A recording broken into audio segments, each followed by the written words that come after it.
I want to thank our sponsors, Athletic Greens, who created AG1, one of the most innovative packets of supplements, including 75 high-quality vitamins, minerals, whole food source superfoods, probiotics, and adaptogens to help you start your day right. These ingredients support your gut health, your nervous system, your immune system, your energy, recovery, focus, and aging. I personally started using Athletic Greens and love the way I feel in the morning after I drink it. And I no longer have energy crashes throughout the day. And the best part is that it's delicious. The founder of Athletic Greens created AG1 because he experienced a ton of gut health and ended up on a complicated and expensive supplement routine to recover. Right now, it's time to reclaim your health and arm your immune system with convenient daily nutrition. It's just one scoop in a cup of water every day. That's it. No need for a million different pills and supplements to look out for your health. To make it easy, Athletic Greens is going to give you a free 1-year supply of immune-supporting vitamin D and 5 free travel packs with your first purchase. All you have to do is visit athleticgreens.com/Yasmeen. Again, that is athleticgreens.com/Yasmeen, YASMEEN, to take ownership over your health and pick up the ultimate daily nutritional insurance. Hi, my name is Yasmeen Tarehi, and this is Gateways to Awakening, where we host one-on-one conversations with leading experts in wellness, well-being, and spirituality. On today's episode, I'll be speaking with Carista Luminare, who has more than 40 years experience as a counselor, consultant, and educator to individuals, couples, and families. In her private counseling practice, she integrates her lifelong research on how our early bonding patterns impact our self-identity and adult relationship dynamics. And her powerful, life-changing programs bring in participants into direct experience and embodiment of their true self. She has developed a comprehensive holistic parenting methodology, a leading-edge evolutionary leadership program, and a practical approach for couples to rewire insecure bonding into a secure, functioning relationship. And she's also been certified in both the Gottman Method and Stan Tatlin's PACT Institute. And as president of the Luminary Leadership Institute, she coaches leaders how to be pro-relationer. I found out about her actually through another podcast, and actually took her course and just thought I had to have her on the show. She's incredible, has such a wealth of knowledge in this space. All right, so welcome to the show, Carista. I'm so excited to have you here. Thank you. It's a joy to be here. So to kick it off, I'd love to understand why so many people are confused about love. Well, most people learn their experience of love through their primary attachment figures, and that means whether the attachment figure is present or not. Some people have negligent attachment figures, usually, one or both parents, or they may have multiple parents, step-parents, maybe come through their first experience through adoption. And so that early bond really defines our first experience of what love is and what love isn't. So if I ask people what their definition of love is, they usually draw a blank, or they'll come up with a few virtues or qualities. And so I've really tried to help people understand how their early attachment style affects their adult intimacy dynamics, and to clarify their own particular experience of love, how to define it. For example, most people don't realize a way to describe love is that it feels warm rather than cold, that it feels peaceful rather than warlike, that it feels protective rather than defensive. So these very simple distinctions, when I ask people really what their experience of love is, often they can clarify if they really have a deep understanding and direct experience of it or not, whether it feels safe or dangerous, secure or insecure, that kind of distinction. And it's surprising how few people really can clarify their sense of what love is and isn't. And when do people usually reach out to you in their kind of relationship evolutionary cycle? I mean, is there kind of an age group or a gender that reaches out? And, I sort of just think about my parents' generation, where it didn't feel like there was a lot of understanding about regulating the emotional world and what that means. So I'm just curious, do you have like kind of I have the whole spectrum. Okay. I work with teens. I work with tweens. I work with those who are in their, later adult years and everything in between. My favorite group to work with are younger people, in that I wish I had understood what love is and what love isn't. I would have been a lot more discerning to know when I was in an unsafe or insecure situation, that this was where I tolerated a lot of the experiences because that's what I grew up in and it was familiar, like family. And so now that I understand what love is, I probably would have along the way chosen different partners or not endured a lot of codependency or narcissistic behavior, because in my family that was very normal and was the role I played. So let's talk about the 4 attachment styles, because I think that will kind of set the tone for the conversations on codependency and narcissism. What are the 4 attachment styles? Yes, so this was another distinction that wasn't out in the day when I was younger. I'm now 66, and it's based on the early work of John Bowlby and Mary Ainsworth in the 1950s. The attachment approach has now become quite mainstream. It was esoteric back then. In my dissertation, I used a lot of it back in the day. And so I call it the 4 love styles. It's just more relatable rather than attachment style. But if you hear me use each term, they're synonymous. So the 4 attachment styles are secure attachment, insecure anxious attachment, insecure avoidant attachment, and traumatic attachment. Would you like me to go into some of the distinctions and differences? Yes, please. And also if it's possible that people can have more than one. Oh, yeah. Well, they usually dominate one, but I'll answer that afterwards. Ask Okay. me that again.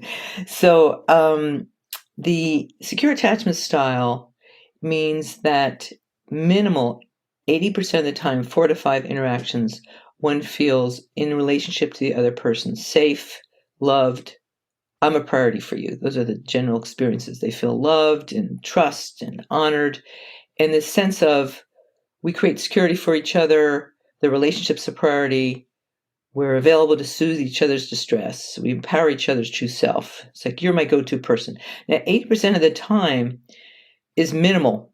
That means, yeah, the other 20%, are we, threatening each other and scaring each other? No. What we're doing is we're having our moods, we're having our, our own focuses off the relationship. But the general trend is, I'm committed to creating safety and security for you. And when you report your behavior is threatening, that matters to me. Even if I didn't mean it, even if it's your childhood wounding, your sense of security is a top priority for me. The next 3 styles are primarily what happens when we're triggered or co-triggered. We go into fight or flight. There's a whole understanding of this in the brain science I can talk about if you want. But in general, we go into insecure anxious, which is those that feel insecure anxious have a general feeling of abandoned. This feeling of, when I get triggered, I feel you don't care about me.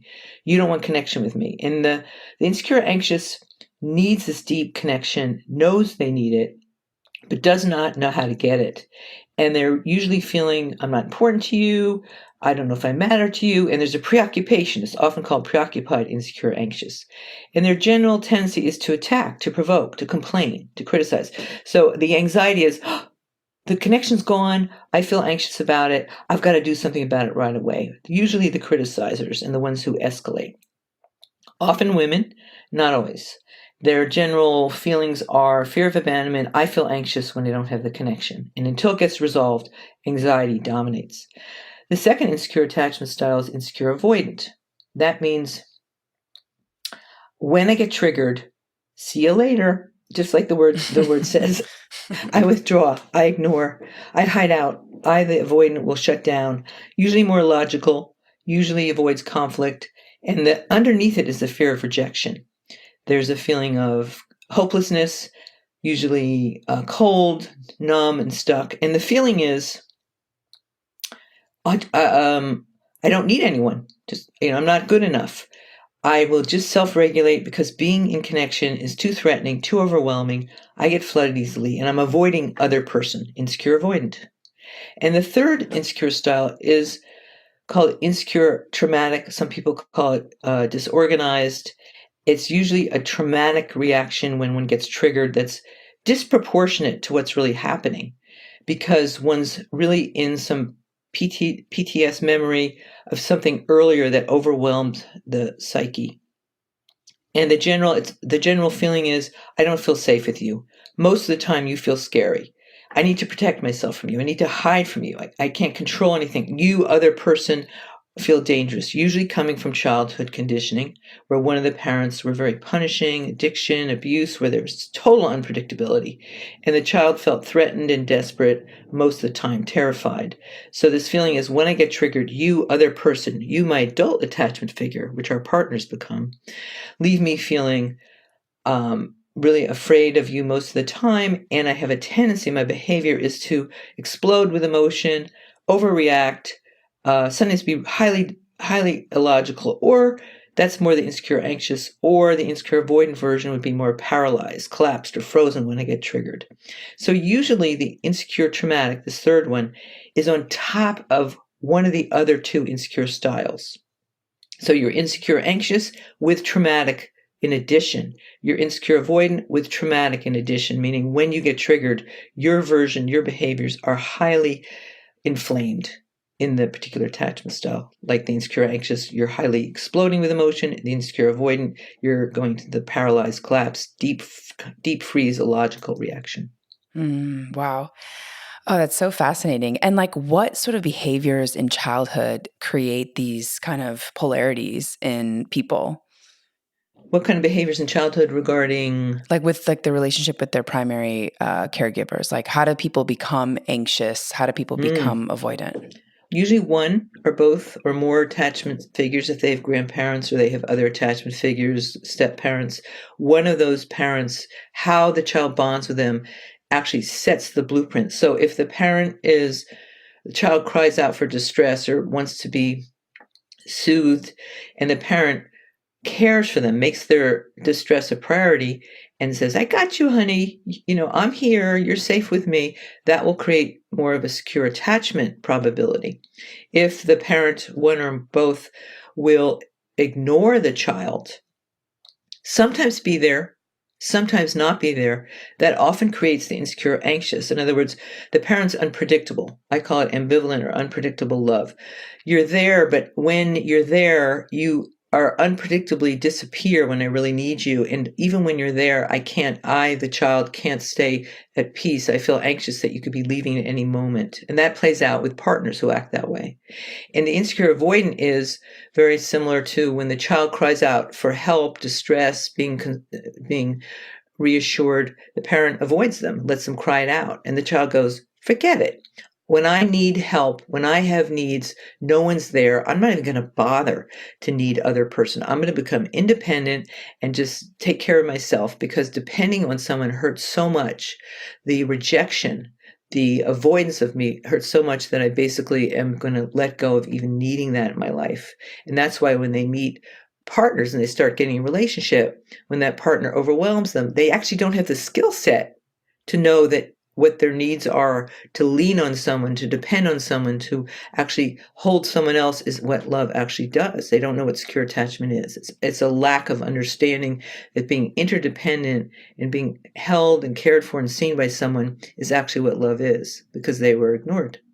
Wow. And fascinating. That's so fascinating. And what about like parents who are like controlling or, and I'm super curious. I'm kind of like leading into the question, like, how do people develop narcissistic relationships, or how do they become narcissistic? Like, how does that, maybe you can give an example of like, what does it show up if your parent is a narcissist or if you are a narcissist? Like, how does that happen?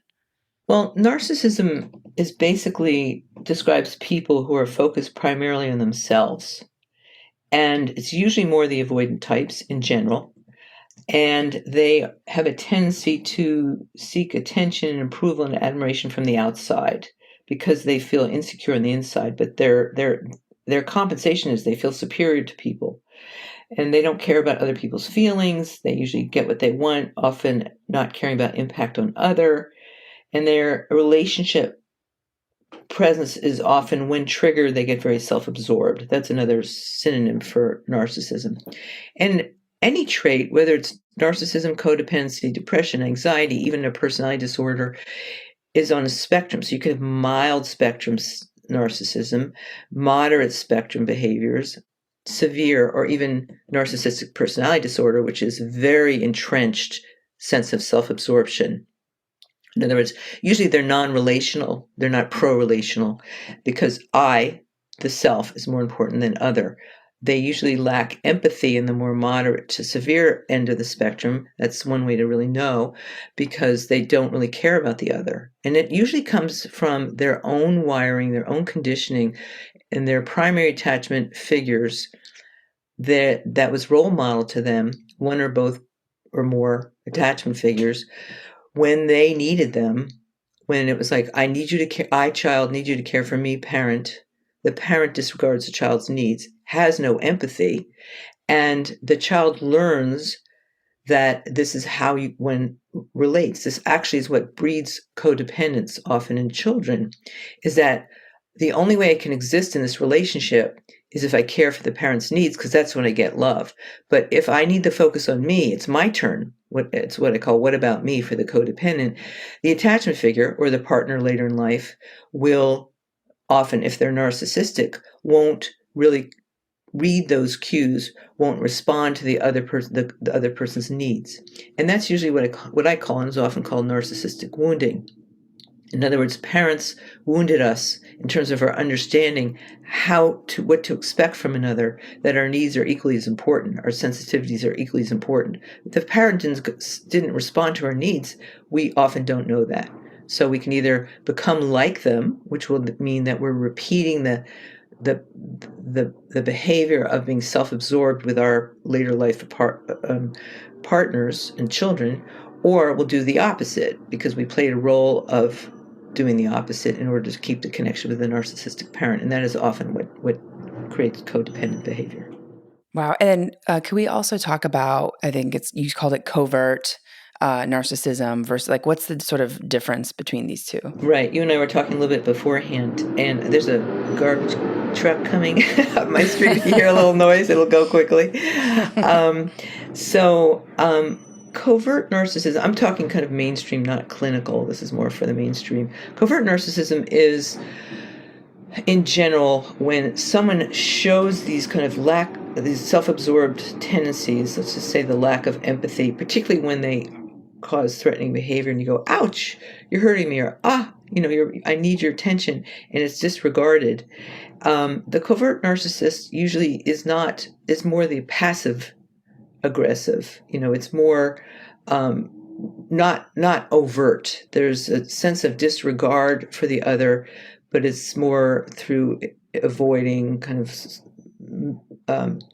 disregarding, either verbally or non-verbally, without it being really in your face. And it often, people talk about in the narcissistic spectrum how some narcissists can appear very charming. That's one of the ways they actually relate. They get people to pay attention to them. And then when the other person goes, hey, what about me? Or, hey, you're hurting me, or challenges the narcissist's behavior, the narcissist will then show their true colors. The charm will turn into aggression or dismissiveness. And so some people will consider that kind of charming allure to be part of the covert. Like, you can't see it. It's under it's hidden. And the dismissiveness may be more subtle rather than overt, aggression or disregard. What's an example of dismissiveness? I really want to dig into this because I think, anecdotally, I've just heard and seen so many people who are experiencing relationships with narcissists, and it's just, it's jarring because you sort of start to lose your mind. Yeah, it can Right. make you batty. Depending on what is, this new theme of gaslighting is often the dismissive behavior, where let's say partner A is more codependent and partner B in other words, more self-sacrificing. I give up my needs to keep the connection because I can't afford to assert my needs. I, the codependent, I will get rejected by the more self-absorbed, the more narcissistic spectrum partner. So let's say partner A, who's a little more timid in asserting themselves, takes a risk to say, I'm hurt by you. or I need you to do something, I need you to pay attention to me. And partner B, who may have more narcissistic behavior, more self-absorbed, non-relational behavior, will be dismissive. It's like, I don't know what you're talking about. I see you every day. I eat dinner with you. And the partner who's complaining might say, you do, but you don't really, you're on your iPhone all the time and you don't really pay attention to me. And then the partner B, the one who's more self-absorbed, goes, what do you mean today? I put my phone down and we talked about the trip we were taking. And the other partner goes, yeah, but you were kind of nasty, and you didn't really care for my feelings and needs. You made it all about your own. And then the narcissist will somewhere find some way to negate those needs and that commentary for connection, and lack empathy about their cold, more intellectual, intolerant style of communicating, and kind of pick apart what's really happening without really caring that the other partner is going to distress and needing more care. The gaslighting element of it is often, that term's being used quite a bit. It's usually when either partner, for that matter, anyone, parent, child, is accusing the person of a behavior, but they're doing it themselves, or they're being told their behavior is really showing up in a way that's challenging or threatening, and even though it's happening, they're denying it's happening and making it about the other person. Wow. There's a disregard for really owning their behavior that can feel impactful or hurtful. And that's more the narcissist behaviors. So the lack of taking responsibility is like a narcissistic kind of quality in general. Lack of owning, lack of caring, lack of wanting to repair are three distinctions that I put out. And often, the narcissist has a bad rap because we have a lot of, geopolitical figures, whatever side of the spectrum you're on, as well as parents or people that have really hurt us who, appear to be kind of aggressive and not care about their impact. That's really what defines it. I always remember, I work with a lot of people who have narcissistic spectrum, that it's ignorance, it's their conditioning. They don't know what love is. They don't know what connection is. They don't know that you're supposed to care for the other person because that was their survival strategy. That was their adaptive strategy. But there is a spectrum more in the severe to personality disorder that can be very destructive and very toxic. And in that case, don't expect that you could change that person. Because, if you're feeling threatened most of the time, you're feeling uncared for no matter what you say and do, and you shapeshift yourself and you're being diminished and feeling bad about yourself as a dominant feeling, you're in, insecure attachment and often insecure trauma bonding. And look to your own self to decide, if you were imprinted that way and you don't know how to navigate that kind of personality, then it can be very, very self-destructive to stay in a relationship like that. But for someone who's self-absorbed through their conditioning and wants to learn to be pro-relational, I work with those people all day long, and they're just lacking wisdom, what love is and it isn't, and they want to care about their impact and they want to learn how to be loving, then that's healable if they want to do the inner work with the right path and person.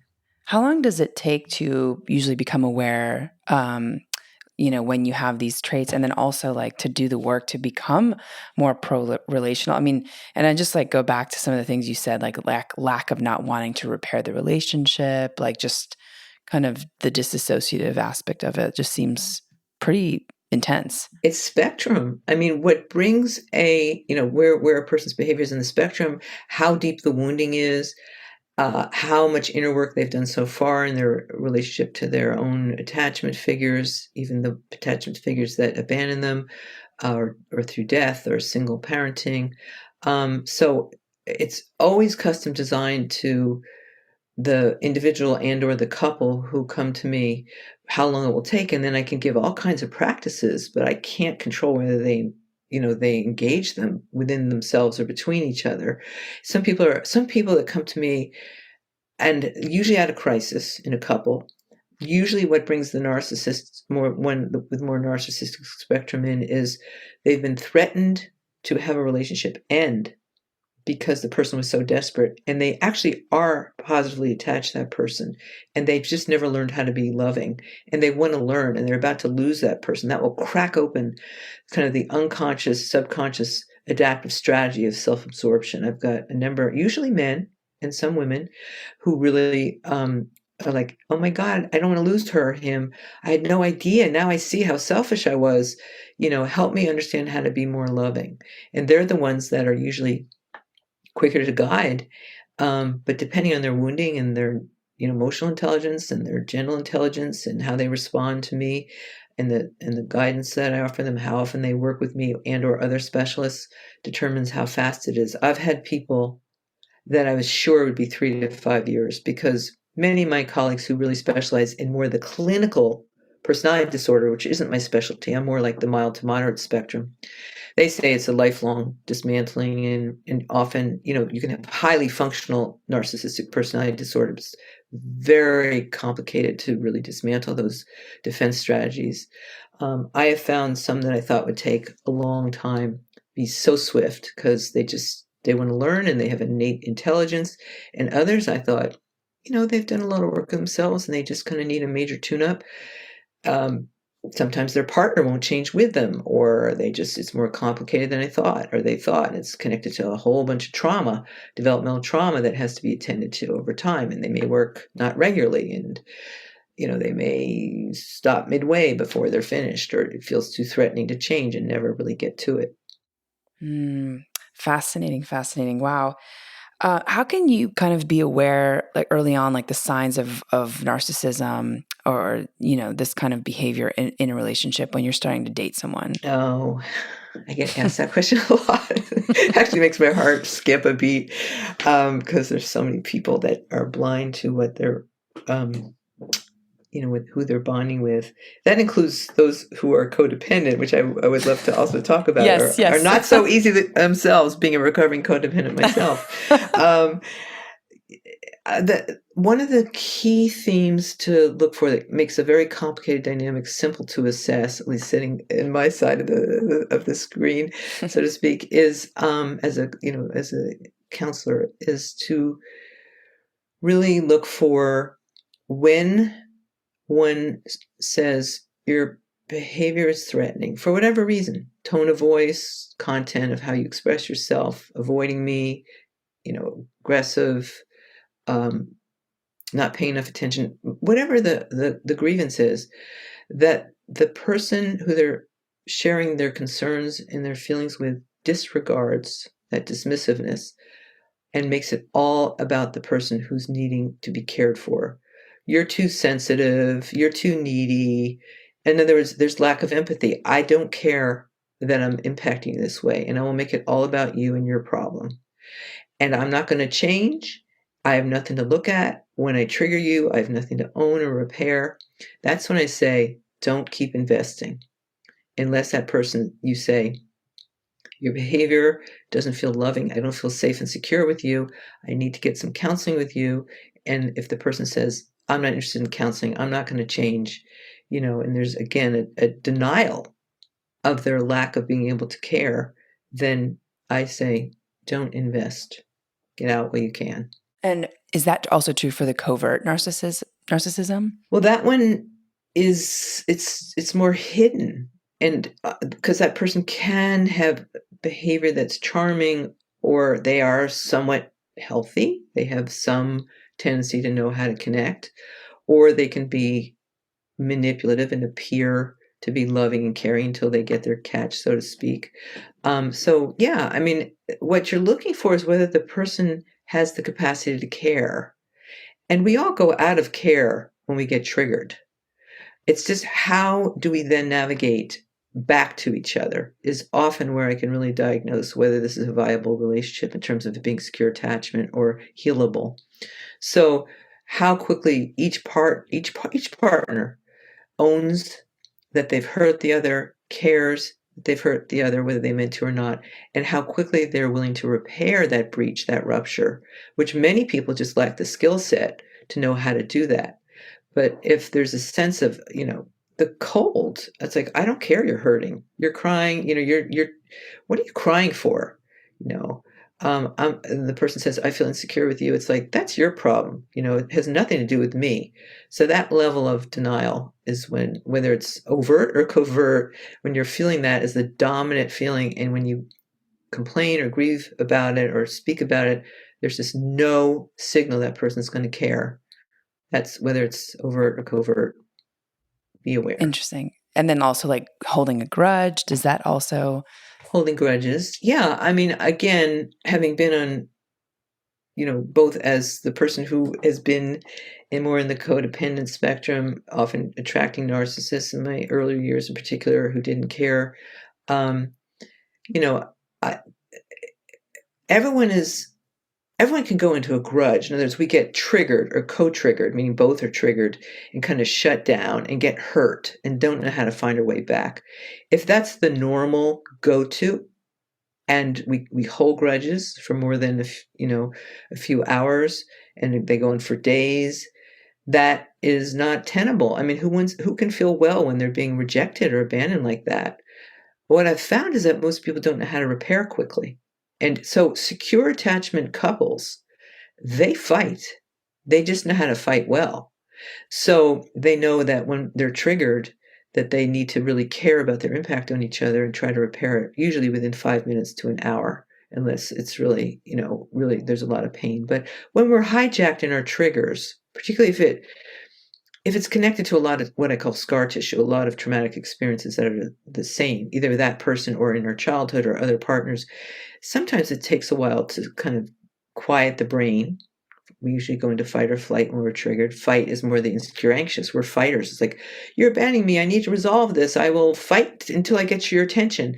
Flight is more, I'm threatened by your behavior. That's more the avoidant, self-absorbed. Bye, I'm out of here. I withdraw. And so, the grudges are usually a result of not knowing how to come back to feel that each partner feels safe to be able to open their hearts and minds. I mean, that's basically a grudge, is a closed heart and mind to really being able to feel connected to the other. Fascinating. Wow. So, Carista, I want to talk about codependency, since I know that was the topic that we were going to focus on. But you're so fascinating. I'm just like, wow, eating this all up. It's just really mind blowing. So codependency. So we spoke about this kind of before the conversation, that you mentioned you have healed your codependency and you're kind of recovering codependent. And I will say I sort of gravitate towards that polarity, or I have gravitated towards that polarity in the past, especially, if someone's very avoidant. Mm-hmm. Yeah. So can we talk a little bit about, like, how does codependency form? How can we heal codependency? What is it? We can just start there. Yes. Well, I have a saying that is through my observation as a couples counselor for over 40 years and having been in a relationship, serial monogamous for many years, that in general, everything I'm saying is a generalization. Most codependents are drawn to narcissists. It's what I call plug and play. Why is that? Well, if the narcissist is the one that's self-absorbed, the one who's focused primarily on themselves, the codependent is used to describe people who are focused on caring for others, where they tend to abandon themselves. So, and this is more the anxious types in general. So why would they be naturally drawn to each other? Because the narcissistic spectrum person thinks more of themselves and doesn't really want to care for the other person, whereas the codependent, the one who abandons themselves, have found their role in the family system with the primary attachment figures, usually by no one cared for my needs, or the primary attachment figure didn't care for my needs. So I learned to be the caretaker in the relationship and get my value and get my sense of love by caring for others and not having needs myself, abandoning my needs, because in a sense, the attachment figure abandoned caring for my needs. I'm not talking about clothing necessarily. I mean, that can happen in some situations, or, food. We're talking about emotional needs, the need to be loved, to feel safe, to feel protected, to feel secure, to feel nurtured. Those are all qualities of what love does and is, to feel that sense of being embraced. And I didn't get that. So I will then give that to the other, to the parent. They want to be put on a pedestal. They want to have me take care of them. Or they, whatever the attachment figure is. So then I choose partners where I play that role, because that's what I learned love is. That can be healed. Yeah. So tell me about the process of the journey of healing, and perhaps you can even talk about your own journey. Sure. I'm just stopping for a minute because there's so many ways to answer that question. I'm like, which direction do I go? In terms of talking about myself, I'm very open about my process. The process of healing, again, depends on where each person is in the spectrum of any behavior trait, narcissism, codependency, and everything else. So if you have more mild traits, in other words, you have a defense system or a adaptive strategy that, sometimes when I'm triggered, I learned to avoid conflict because it was I, the codependent, learned to avoid conflict because it was too dangerous, threatening to be vulnerable. Hey, attachment figure, you scare me, or I need to challenge what you're saying. But I, the codependent, won't say anything because I'm afraid you'll abandon me emotionally or physically or make me feel wrong. So I will just shapeshift myself to meet your version of how you want to be loved, self-absorbed person, and put myself aside. I'll abandon myself. And that really is what is going on. So you may sometimes do that and other times speak up and really endure the conflict. You may, so you may be a blend, but the more moderate to severe codependent will basically really put their own needs aside. They've been told they're too sensitive, they're too needy. And so one has to be willing to find their voice. That's, a lot of the kind of metaphor that people use. The codependent has to be able to speak up and say, I have needs too. My needs are equally as important as yours. I'm not going to abandon when you overwhelm me. I'm not going to abandon speaking about it. I'm not going to, suppress my feelings and needs anymore. I'm going to find my voice and speak up. Now, that's not going to happen if the attachment figure, whether it's in childhood or our partners, our romantic partners, become our attachment figures. We work out all our attachment issues as soon as we cross over sexually. All of our attachment needs, that person, we want them to love them in ways we never got to be loved, or we're used to being loved. So if we're in conflict and we suppress our needs, we abandon ourselves, same thing. We suppress our feelings, we abandon ourselves, same thing. Then every incident we do that, every incident that we, the codependent, are suppressing our needs and feelings, particularly if we're aware of them. Some people aren't even aware of them because they never got to develop that skill set. And we don't say something, and it's really the consequence of not saying something can really affect our well-being, the suppression of the truth. Then we are abandoning ourselves and deepening our codependent tendency. But if we take a risk and we speak up, even if it means we're going to create conflict with that person, then we're rewiring that tendency to abandon ourselves. And it's incident by incident. This time, am I going to take the risk with this person? Is it important enough that even if we're in conflict and we have to fight it out, I'm going to put myself on the dance floor and make sure my need is cared for? And so the recovering part of the codependency or narcissism is every time we're in the old behavior of being self-absorbed or which is the narcissist, self-sacrificing, the codependent, we're going to take that opportunity to do the opposite. The narcissist is going to learn to be more caring in their response, and the codependent is going to use that opportunity to mindfully and carefully express what they're needing and feeling. And that's where the codependent is confused. That's where often the codependent will suddenly go, I'm going to have a voice. I'm coming out of the closet. It's kind of like a genie that's been corked up, that all those emotional needs, and the cork pops. It's like, gosh darn it, I'm not going to be codependent anymore and abandon myself. I'm going to have a voice. So every time I feel like I'm suppressing myself and the person's not caring for me, I'm going to care for myself and put myself out there.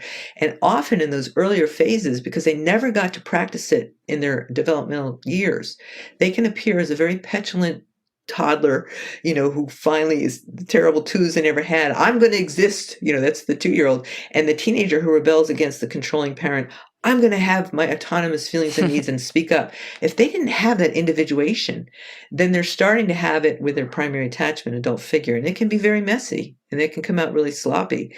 And depending on if that other partner is also codependent by nature or more narcissistic, or is a secure attachment person who can endure and be compassionate towards this growth spurt, then it determines how long the process is. And if they're doing it with a primary attachment figure, or they're doing it in their life with their colleagues or their children. And how receptive the other person is to care for their needs will determine, whether they get the reward that speaking up is a good thing. So that's generically. I could talk about myself if you want. You can draw a question. Oh, yes. Draw Yeah. that on me. Yeah. Actually, I'd love to ground this in your own experience Sure. and how you were able to heal your own codependency and just, yeah. Yes, I call myself a recovering, and I would say now at the age I'm at, a well-recovered codependent. And I also would say after 40 plus years working on this thing very mindfully and being highly functioning in my relationships all along, it usually played out with I didn't play out my mothering, it played out with my primary attachment figures along the way. Because I had a narcissistic father who was also very loving, a narcissistic mother, not personality disorder, also very loving. But I played that role of caretaker. Healers often are that way because they get a value out of caring, and they learn to be very attuned to other people's needs. So I found for myself that I had to literally practice every time I understood what was going on, and it wasn't until my present partner, Lion, who I created this course, Healing Narcissism and Codependency.com, the one you took online, when we came together later in life, and I told him that I was in relationships where I had this tendency to be codependent and anxious when it got triggered. And we discovered very quickly that when he got triggered, he was more the avoidant, more self-absorbed, not personality disorder, mild to moderate when he was really, really, really charged. He said to me, I knew he was a very loving being because I knew him as a friend and a colleague, and he's a great community leader. And yet, with his primary attachment figures, some of this narcissistic behavior would come out. And I realized it was really because he really lacked understanding how to rewire himself and how to be pro-relational, that his mother wound was very deep, and he would get triggered and projected on me sometimes. But he said to me in the beginning, I want to learn to be more pro-relational. I want to learn how to be caring when I go out of care. And I know it's a defense mechanism. And he proved very early on that when he would get in that more self-absorbed behavior, usually going into withholding, not, being able to tolerate when we get in conflict, going to his office, and he'd go all day. He didn't, the avoidance, like, whatever, I'm in conflict too much, I'm going to go self-regulate and do my own thing. And that was normal for him. And I go, wait a minute, you're abandoning me. That's too long. And he would show me that when he'd care, he'd come back to care. When he'd go out of care, he'd come back to care very quickly, or he'd go and get work on himself, men's work. He's a big leader of men's work and working with different counselors, or open to me, so that I saw him rewiring incident by incident. And there were so many other wonderful attributes when he wasn't triggered, including his capacity to love, that I was willing to walk him through it. And simultaneously, same with me, I would have to look at where I would go into coing, mild to moderate behavior of avoiding conflict, because sometimes he would remind me when he'd of my parents or of that pain. And so we rewired each other incident by incident. He's very, very vocal. Everything I'm saying about him, we've talked about a lot. We're in a lot of teleseminars together as well. It's our own, where he talks about being a recovering narcissist, and again, not narcissistic personality disorder. He has a whole book called The Narcissist Primer that he also wrote for men in general. There's some women who vector that way, but we're more caretakers. Just with estrogenic brains, we have a tendency more to be caretakers. So it's usually men, because they weren't taught to be pro-relational, to be sensitive. No one really cared for their feelings, right? They would cry, be like, don't cry, you're too sensitive, it's not masculine, particularly in the older generation that I'm in. So really, the recovery is, whether you're in narcissistic spectrum or codependent, insecure, attachment responses that you can't really lace to either of these distinctions. Every time you trigger is the opportunity to either practice behavior that's more pro-relational. In other words, we're all go for being more understanding, reducing threat, being more predictable and safe and secure, more caring in positive ways, more connecting in positive ways, or our behavior goes into insecure reactions where we're unpredictable. We're in more warlike behavior, defensive, judging, critical. That's what I mean by that. We reject and abandon each other. We ignore each other. We diminish. We suppress. And then we get to decide if we're going to repair that and how quickly we are. So it's not a perfect state when you're recovered. It's an ongoing. So just the last thing I'll say is that absolutely there are times when I find vestiges of suppressing my feelings to avoid conflict, feeling anxiety, not just with him, it could be with other people, colleagues, rarely with friends. I don't attract friends like that, but and I'm self-employed, so it's very rare. But every once in a while, I'll get someone that I'm, even whatever. I'll get someone that is just they're insensitive to my sensitivities. Let's put it that way, and I'm very sensitive. So, I have to practice. Am I going to speak up? And if I may just add, knowing I've talked a lot here, sometimes codependents or people in general, it's okay to avoid conflict. Sometimes it's not safe to share your truth or your feelings or needs with the other person because the other person is incapable out of their conditioning. They are not pro-relational. They are non-relational, whoever it is, personal, professional, relationship. And it's wise to actually not share because they're just going to reject your vulnerability. They're going to be indifferent to your exposure of your underbelly or your heart is going to be denied or diminished. So don't speak up. Know your own truth. That's different. That's different to say, I am not speaking up because I know what's going on and the conditions aren't safe. That's not codependency. That's wise discernment. Right. And then in that case, that person should just leave. Right. Well, if I play off your question, leave the moment, leave the conversation, leave the relationship. Those are all different distinctions. I think maybe we can talk about all three because, if you don't feel comfortable to share, then how do you move forward? I'm stopping because again, I can answer that in many ways. So good question. If you don't feel comfortable to share, then you want to look inside and say, is it just because I'm in my old habit of not speaking up and I have to take a risk here because this person is not scary? They're somewhat open. And I know if I speak up, there's a chance I could really get some care and resolution here, or I could care for them. It's worth the risk. And it's uncomfortable because I have a tendency to be quiet and go into, self-suppression. So that discomfort is the one where I'm saying that's a chance to rewire. If you're uncomfortable because your beepers are saying red alert, this person, feels unsafe or threatening, then the choice is stay in the presence of that person and say nothing, or start small and gentle and test out and see if it's worth, full exposure of what I'm feeling. Or it's clearly not safe, and then I'm either going to walk out in this moment of the room, not go for the fight, not share, or if this is my dominant experience most of the time, I'm going to evaluate whether to stay in this relationship or how much of myself to expose in this relationship. So the discomfort can be acute in the moment and can actually be part of what the codependent needs to feel in order to motivate them to take a risk, to stop just defaulting to being quiet because that's their habit. Amazing. So Carissa, I have so many more questions, but I know we are coming at time. I'd love to know, what has surprised you the most on this journey? Again, which path did I go on here? What surprised me the most is how quickly even people can heal. Some people, who I think will take a while, because they'll come very wounded with a lot of developmental trauma, a lot of confusion about what love is and isn't. They keep choosing partners that are really unhealthy. They get hurt a lot more than they feel safe and secure and loved.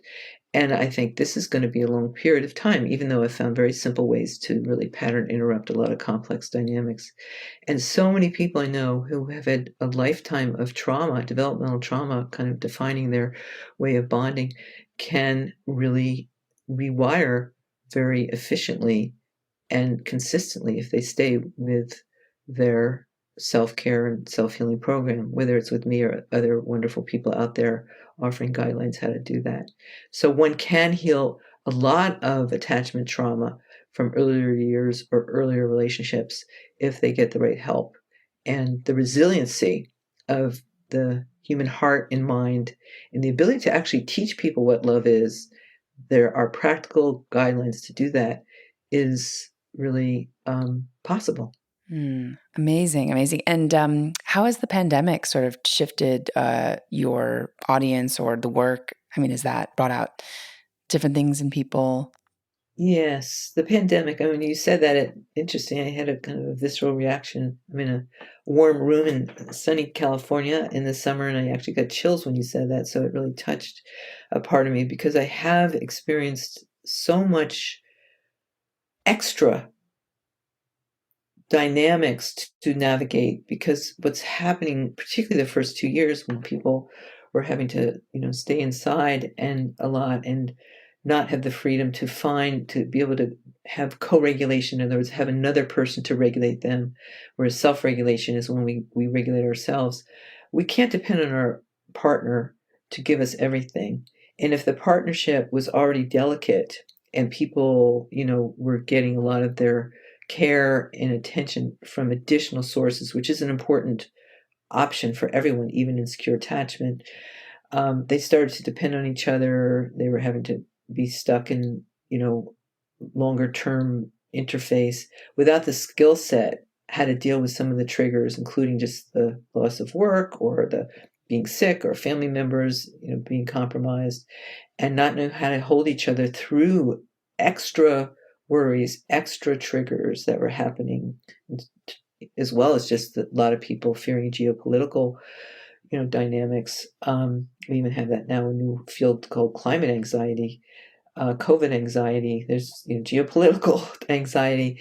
Things are very, very delicate for people's sense of safety and security. So if your partner can't offer you that and you're stuck with them and you're in conflict and you can't go out and get it elsewhere, even through nature or exercise, it really complicated a lot of the insecure bonding and the insecure issues.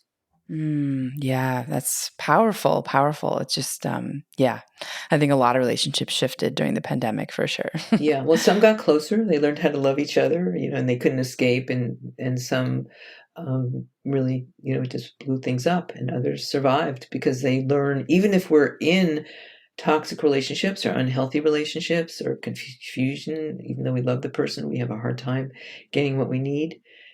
Being stuck with someone more than less is going to really illuminate our bonding dynamics and how we navigate them. Yeah. Can't Wow. escape as easily. Yeah. Right. Not to mention just the fear of COVID or the actual impact of COVID on some people. Right. Right. Yeah, absolutely. Like, leaving your house was always like a kind of a big contentious point for a lot of couples. Like, do you Yeah. want to expose us to To this? danger, Yeah. and some people didn't feel, it was so dangerous. And everyone's relationship to the threatening impact of COVID, if the partners aren't aligned, it was an extra troublemaker and still is. I still, unfortunately, have worked with that a lot, especially with the resurgences of danger where one will feel like, oh, I don't care if I get it, or oh, I got it, or oh, you're too worried, and the others, especially if they can get long hauler, they know someone who's had death or been highly compromised, or they have their own health issues and they don't feel their partner's going to protect them, that partner actually doesn't loses ally, status, and becomes, in a sense, a threatening enemy because you actually don't want to protect me. I could be in danger, we could be in danger, and you're minimizing that. Suddenly that person feels like an enemy to the sense of safety. So Oh, COVID can wow. be a provocateur there, or it can bring people together if they align to protect each other, and at least good enough alignment where they feel like you're caring for me. You want to offer me safety and security, even if we have different criteria.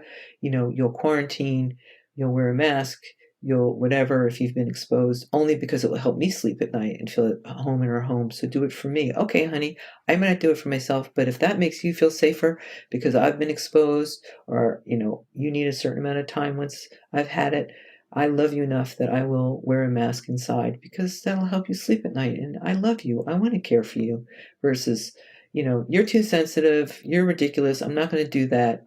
Get over yourself. That's more narcissistic. Wow.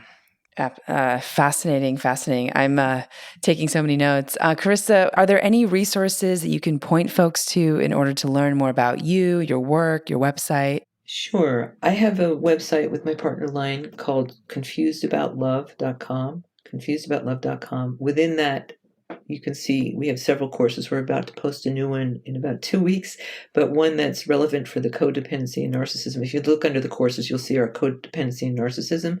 Also a course, it's a 10-week course, and you can take a whole lifetime or whatever, but it's very generous. We started as an intro course, and then people wanted more, so it could be bought in 2 parts, or it's I think 197 for 10 weeks and 90 or 79 or 97 for the first 3 weeks, which are the basics. You can go to the webpage, Healing Narcissism, codependency.com. Make sure you can either find it through our website or just do that. Make sure you spell narcissism. And Healing Codependency, narcissism.com. And you can just listen to the free intro on the homepage and see how we define it. Never take the course. And then we have lots of blogs on our confusedabout.love.com, some on narcissism. And I work online with people all over the world through Skype and Zoom and FaceTime. They really have to want to, rewire to do that. And if people are interested, they can write me an email paragraph of what is going on. And I have to make sure it's in my wheelhouse. And my practice is quite full, but I go through phases and see if I can support them, and I kind of give them my policies and rates and all that. And we explore if it's worth it or not to connect.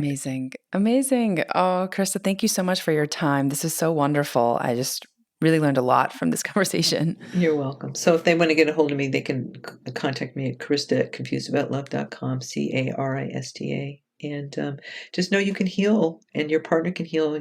Some of the best, healthiest relationships are those that had a lot of trauma and want to use the relationship to heal each other, how to heal these anti-relational, non-relational reactions to being loving, pro-relational. And if partners want to heal each other, it can be quite remarkable. You don't have to be afraid if you have a lot of confusion about love, whether you can learn to be loving. Oh, I love that. I love that so much. Amazing.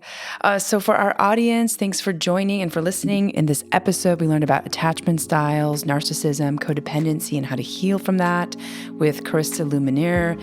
And you can tune in to Gateways to Awakening, where we host one-on-one conversations with leading experts in wellness, well-being, and spirituality. Thanks again.